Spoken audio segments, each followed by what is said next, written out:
This week's episode is sponsored by us.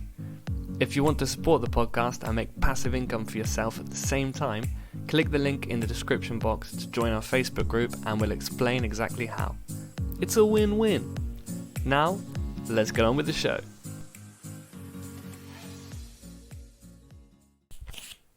Hello everyone, welcome back to Never Mind the Lizards. This is episode 3.5. We'll explain that in a minute. This is me, Els and Pat. We're meeting up on a Monday evening to go over a topic today. Yeah, no beers though, mate. I just realised. Do you know what, bud? I was not really happy with that. It's pathetic, mate, because I had a little couple Guinnesses in the fridge, and I was like, that's my little lip loosener. I'm going to bring that with me tonight, and I just rushed out the door. And I forgot, mate, so I do apologise. But we were going to have some beers to kind of loosen up and whatever, but you know. Yeah, we should do some different drugs and see how it goes. Honestly, yeah, that would be sick. We'll start off with alcohol. Yeah. Obviously. Guinness and see how that goes. Couple beers. Yeah. The boys. Then cider. Yeah. Then vodka. No. Then shrooms. Mate. Could you imagine this podcast? We can microdose, mate. All the No, we can't. I'm scared of hallucinogens, bro. You don't. Yeah, but you don't need to hallucinate. You can microdose. What does that make you feel when you microdose? Really hyper alert, sort of in tune, mate. It's Silicon Valley people. Sort of some of the tech sort of innovators are known for microdosing, and they're doing bits of acid, DMT, shrooms, and it just keeps them peaked, mate, throughout the day. Like Mark Zuckerberg. He doesn't. Do you not think? Geezer's half asleep half the time. He's on something. He's probably on Xanax. He's well Asperger's, isn't he? He's got a strong dose of the Asperger's. Yeah. Auto. Listen, we're back. So this is episode 3.5. We're going to talk about sort of conformity today. Maybe venture into some like Darren Brownie stuff, hypnosis. We both studied psychology in school in sixth form, and I found it fascinating, mate. What did we study? Which parts? It was split up to research methods, which was the most boring. Yeah. I was fuming because our teacher for that is a bit of a legend. He's dead now. Rest in peace, Steve. R.I.P. Big man, Steve. And he got the worst subject: research methods. Yeah. We don't know about that. We want to see some nice dancing. Yeah. That shit. That's maths. No, so I think we did child development, which I find quite interesting because we were all kids once, and it's good to have shed some light maybe on our own upbringings. And we did conformity, and that was a whole topic. That was a quarter of the course was on conformity in the first year. Was that the first year we did conformity? Yeah, that was. Was it 2 years? Yeah, it was AS and A level, wasn't it? Oh, did I? Oh. But conformity was the first year. Got three A levels then, Mum. Shut up. What are you saying? Sociology I dropped out of, that was it. Oh, really? Yeah, that was shit. I like sociology as well. Did you do that as well? Yeah, man. We was in the same class. Me, you, Matt, weren't we? I dropped out. Yeah, it was a fucking buckshy, easy form of psychology, wasn't it? It was psychology, but you just blamed everything on patriarchy at the end of it. Can you imagine what sociology classes are like now? Mate, we were... That was feminism like what we did. Yeah. I remember bits of it, and I remember a girl called Amy. We'll stop name dropping, shall we? Yeah, mate, this is why we had to delete the last one. I was just slagging everyone off. Amy, I remember there's Amy. Girl called Amy, who I think it must have been sociology class. She was just saying, "Oh yeah, I just want to be a housewife," you know. Respect. Yeah. Respect. And I had so much respect for her. What's she up to now? Housewife. Fuck off. No. Blonde Amy. Yeah, blonde Amy. Respect. Yeah. Did you not know that? No, yeah. She sounded... That's what she wanted to do. Like beautician stuff on the side and be a housewife. Bless her. She put out into the universe. Got knocked up. Fair play to her. Fair play to her. Really not. You know, it's worked for hundreds of years, to be fair. It's worked longer than women have worked. Oh no, we're not on that topic. I'm joking, girls. That's absolutely... I'm only joking. What do you mean, girl? Who will girls listen to us?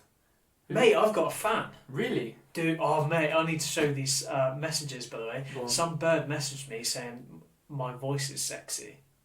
Really? Seriously, mate. We I'll were go deep in mine as well then. Yeah. no, what was it? So basically, I was commenting just like trolling on some fucking Is this on Twitter? Yeah, on Twitter. Right. I was trolling someone on Twitter, and then basically someone told me to go to hell. Yeah. And this bird thought they was talking to her. Right. So she got all pissy. Yeah. And then this person clarified it, said, no, I told the lizard to go to hell. And I was, all right then, I'll just go to hell then. Referred to you as the lizard. Glad you two have sorted it out. But then anyway, so this bird messaged me, and she must be a northerner, right? And she messaged me going, you must be a 12-y, ain't you? I said, beg your pardon? She said, you must be a 12-y. I said, I don't know what you mean. Like a 12-incher? I assume so. I was like, do you know me? Have I seen you before? You've been stalking me. No, but then I said, listen, you're going to have to explain yourself now. I'm not in the loop of all these messages. I barely message my wife, mate. Honestly, she can get like more than one word answers back from me on a message. But anyway, she said, no, you must be 12 years old but think you're dead clever. I said, no, just listen to my podcast, you mug, sort of thing. And then she came back with, you have a really hot voice. And I said, glad you like the podcast. And she said, no. She said, no. Shit. You should be happy that I think your voice is sexy. Does she have a picture? Has she got a picture of an egg as a fucking Twitter? No, she's got a picture. She's a proper bird. Proper bird? Proper woman? Not decent, though. Unless you're listening, Twitter girl. Yeah, unless you're listening. Like and subscribe. Yeah, shout out. So we've got girls listening, that's my point. So shout out girls. Yeah. So on that then, Yeah. what was I saying? About the girl in our class. Yeah, mate, she, in that psychology and sociology class, might have been psychology, she told me. Anyway, She said, yeah, want to be a housewife. Now she's doing it. Respect, man. Respect. I tell you what, if I could be a housewife. Cushy job, isn't it? No, I don't know though. I don't know, because my missus now, so she's been off on maternity leave. Did your missus listen to this? Oh, I'll make her. I said, You're going to make her listen to this episode? Yeah, of course, man. She just, Are you speaking around in birds online about them? Talking about your 12-incher? R.I.P. Listen, no, she's been on maternity leave for the last year. Mm. And I don't envy that job, though. Like, when I leave in the morning, I kind of look over my shoulder and think, fucking hell, she's got a day on her hands. Do you know? Because looking after a baby's mad, mate. They're mad. They non-stop. Does your baby speak yet? No, she crawls. She tries to stand up. She's really sort of rapid at crawling and picking things up. Anything she picks up's going in her mouth. Mm. So it's like you can't take your eyes off her because she's trying to, climb in the dog's cage and the dog's snapping at her. So really? Oh mate, she's mad. But so she's just about saying like ba ba ba da da da, but they're not real words yet, and I can't wait. I can't wait to have little chats. Little like put her on my knee and just be like, oh, You can still plant ideas into her subconscious. She'll understand. They're lying to you, You are God in human form. Yeah. Welcome back. Yeah, mate. But I can't wait to have little chats. Put her on my knee and go like, "How's what do you think of this, man? Mm. What do you want to do with that?" And yeah, that's going to be exciting. It's not far now, hopefully. So is that child development stuff we learnt in psychology helping you at all with that, or? I think so, man. What I really do you remember stuff by attachment theory? Attachment stuff. So yeah. Really, what really resonated with me and what you can boil it down to is the first 3 years in a kid's life is absolutely key to socialising them and building self-esteem. Mm. And that is, for me, that's all I want to do. All I do is just say oh, you are beautiful, yeah. You are gorgeous, and look at you, you're so clever. That's all I want to say all the time. It's mad. And oh mate, I'm getting hearty talking about it. But yeah, so I'm enjoying it, and yeah, I do think about psychology when I sort of deal with her. I take little notes, so I can listen or do a little experiment with you now. I'm joking. Do you make us salivate like Pavlov's dogs? Yeah, ring a bell and bring out a little treat or something. Yeah, shout out Pavlov. That's the second time I've shouted Pavlov out on this podcast. Do you think he'll be listening? I hope so. I really do. But no, listen, so we met up on Saturday, so 2 days ago. Oh yeah, give him the story. To do this podcast, right? And Pat could barely speak. He had He had a bad ulcer on his tongue. He's had them all week. In fact, that's why we missed last week's podcast. He had bad ulcers, yeah? 5 of them. Yeah. Big ones as well. Big boys. Proper big boys. Shout out. So I do, I'll apologise. Because I do realise that, someone was driving in their car on the way to work. No entertainment. No podcast to listen to. I do apologise. So we're back anyway with the lizards about. But I'm healthy, thanks for asking, yeah. Good yeah, enough. Respect. So anyway, so we met up on Saturday, and then basically we came with mad energy, like bad energy. This whole thing, the last 3-4 weeks, maybe no, 2-3 weeks, since we recorded the last podcast, it's been bad news all round, all over the social media, all over the news. Really divisive stuff, and we decided to do a podcast on the culture war at the moment, and it was so depressing. I felt genuinely flat after the podcast, man. What about you? Yeah, dreadful. Don't even want to think about it, mate. Yeah, Pat went mad. He started calling for race war over and over again. I started multiple Twitter bots. Started just winding people up. Yeah, it was bad. So we sort of had a chat, and we thought, you know what, we put an hour and a half into it, but guess what? This ain't the content our listeners deserve. No. And we're better than that. We are better than that. So we've come from a different level. Yesterday, what did you do to raise your energy yesterday, man? Oh, I was smoking so much ganja yesterday. I was a kite.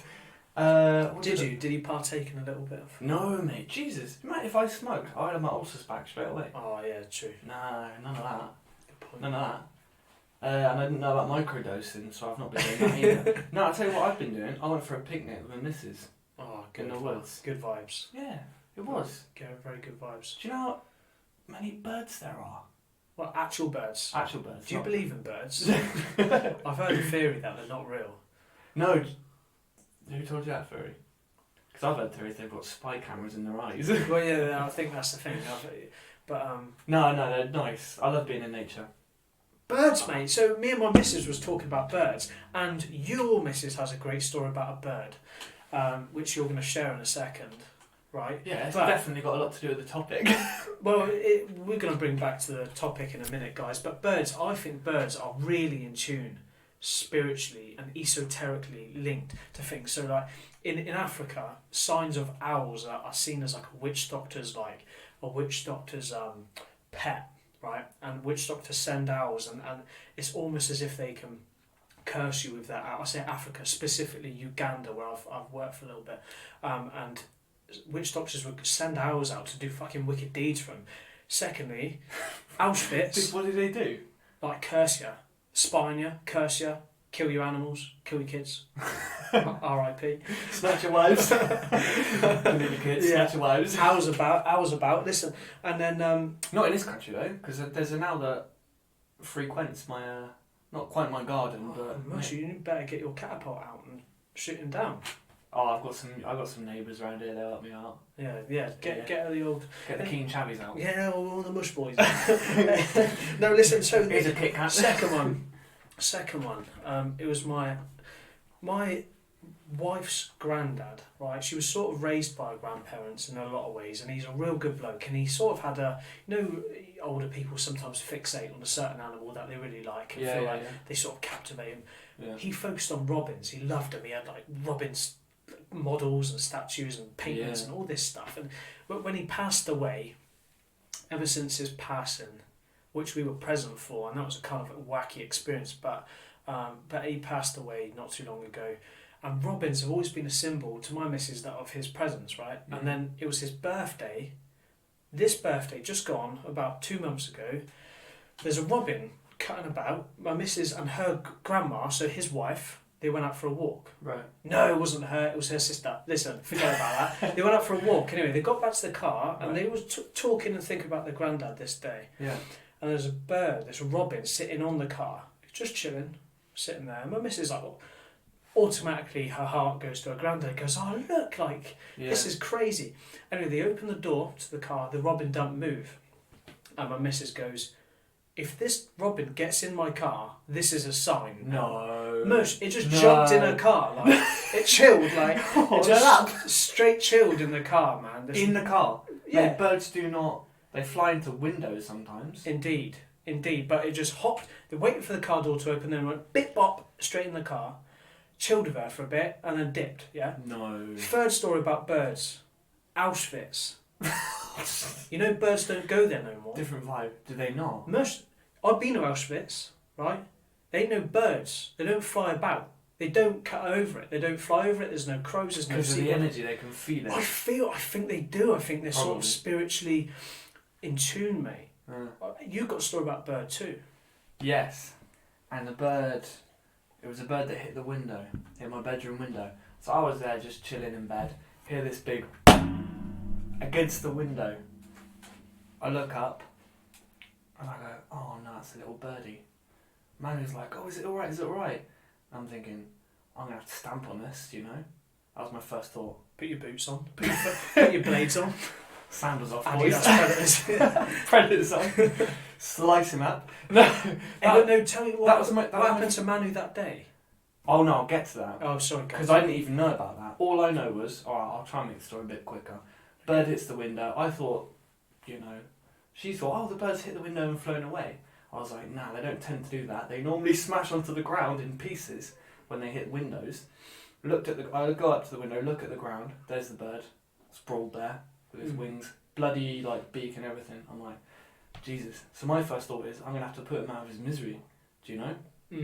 Manu's like, no, don't do that, I'm going to help him, I'm thinking, oh, this is going to be a horror, you ruined my day now, because I'm going to have to literally watch a bird die, Yeah. you know, console you for the next, could be 3 weeks, you know, and it'll be my fault as well. Yeah, No, yeah. I'm joking. And yeah, and she was like, no, let me save it. So she goes out, gives it some water and puts it on it, you know, tries to stand it up, and it stands up eventually, and she's there caressing it and talking to it.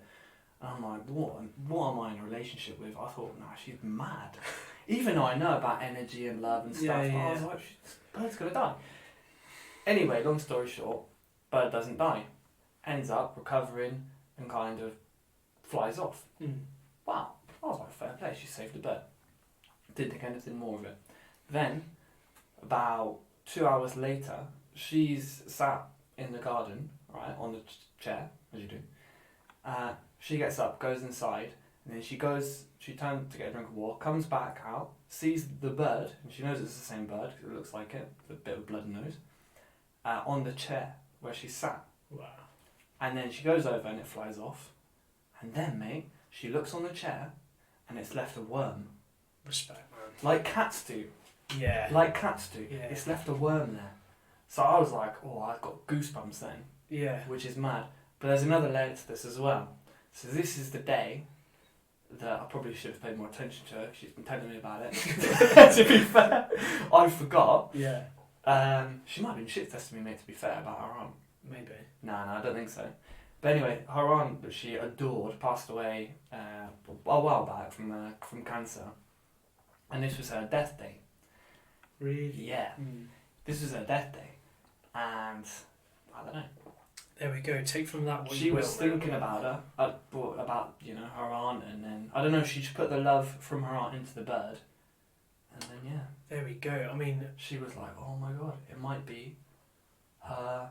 I don't think it's the spirit that kind of embodies the animal, but I think it's the energy the person, like, we give. like a residue of love. That Yeah, can be and then the animal resonates. Like with dogs. Yeah, They know when you're scared. Yes. You know? That kind of, they feel your energy. So if you give so much love, essentially, you resonate on that level, kind of doesn't embody the bird, but the bird's like controlled by that and does 100%. I believe that. But there's some great stories about birds out there. So shout out birds.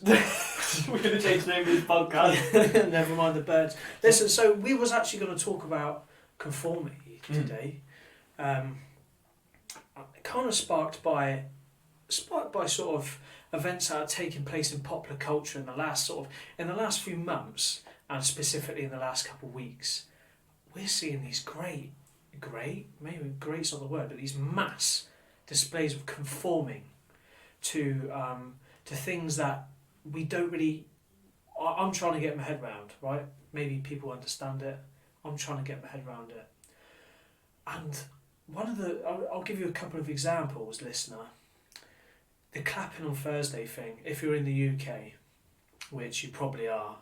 No, because we got some American fans. Mate, we're international. The Yeah, Lizards we're have gone big. international. We're big time now. Big time. We got 100 followers on. They're all South African, all my followers. Yeah, no, you told me the other day. Yeah, because they do things called follow trains. So I followed a load of South Africans, and they follow me back, and I'm gonna Spread the love, man, yeah? the next Mandela. Nice. Shout out the white Mandela. Hey, what were you talking about? Mate, I need to stay on track. Conformity. Yeah, conformity. What's been going on? I'll pick up, don't worry. Yeah, you go for it. Yeah, so Elliot was trying to say, like, we've been thinking, what can we talk about in this podcast? Because obviously we recorded a podcast before and just ended up, basically, I mean, I thought he was going to throw the water at me, do you know? He was frothing, literally frothing, and I was like, bro, I just feel depressed, you know? I don't think we can put this podcast out. This is not good vibes. It's not what we want to give. Right. So anyway, we're like, okay, what can we talk about? It's kind of relevant, but kind of like higher vibes, you know? Mm. We're like, what's going on? Conformity. People are just conforming on a massive scale. Do you know? Yeah, man. You normies will call it following the law. We call it conforming. It's like mental stuff. Mental stuff. Crazy shit. Start with following the arrows around Tesco. Do you call that? Is that conforming? Compliance.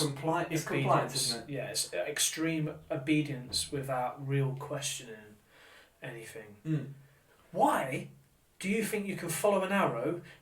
Did the viruses only travel down the fucking right hand side of the aisle? What's going on with you? You just gonna cut around the virus by walking one way? Mate, this fucking virus. Divs, man. This virus, I mean. Mate, this is a whole episode on the virus. We won't talk about the virus. No. But, wow. It's an amazing virus, really, isn't it? Amazing. I like that. In Italy, you only have to be 1 metre apart. In Spain, 1.5. Yeah. Here, we got a stronger strain of the virus. it's more. It travels further in the UK. And in the United States, you've got to go and rob shops. You've got to rape and ransack. And then it's all right. No, it depends on your political views, mate. Because if you support Black Lives Matter, which I'm not saying I do or I don't, but if you support I don't. I think Black Lives do matter, but I don't support Black Lives Matter. There we go. Black lives definitely matter though, so let's just clear that up before you start for being racist, yeah. But if you support Black Lives Matter and you go to a protest, I don't think you can catch the virus. But if you That's true. No, you can't catch it if you do that. But if you go out and protest against the lockdown, you can definitely catch the virus. It's a weird one. But something to be studied. Well, it's a very intelligent virus. Yeah, but it definitely... He knows his enemies. Yeah, he definitely does. Anyway, that's not what we wanted to talk about. Conformity, just bring it back. Conformity, yeah, bring it back. Roll him in. Can't even conform to our own podcast. They're nightmares. Conformity. So, conformity, mass compliance. It's the same thing, essentially. I'd say compliance is what people do with Tesco's. Or if like one of the members of staff, normally they've got like fucking a Darth Vader mask on. Not so much anymore. Yeah. And the staff are quite chilled now. But in the early days I had like someone get really angry at me because I was doing my normal route around the shop. I get lost, mate. I get lost otherwise. Yeah. You know, I won't do my job. My job's fruit and vegetables. I'll end up just buying bananas, so I'll panic. I'll get lost. Panic buying was just people going down the wrong aisle. That's all it was, wasn't it?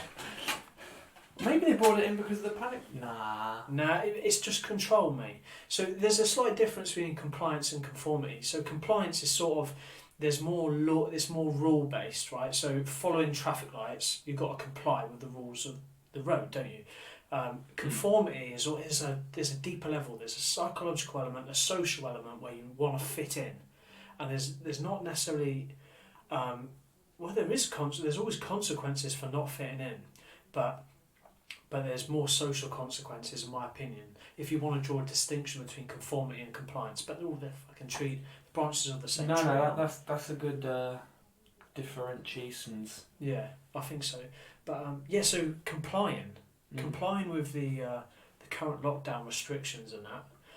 So that's complying then. Yeah. When you comply with restrictions. Yeah, the of rules, not going out. Those are regulations. the rules. Yeah. Yeah. So you can comply. So I can say I don't fucking comply either. Then I don't comply. I definitely don't conform. Because conforming would be because it's not law to clap for the NHS. I don't think they're clapping anymore. No, they've chinned that off. Oh yeah. Yeah. Oh, because they're kneeling for Black Lives Matter now. No, we're kneeling now. What we're kneeling for?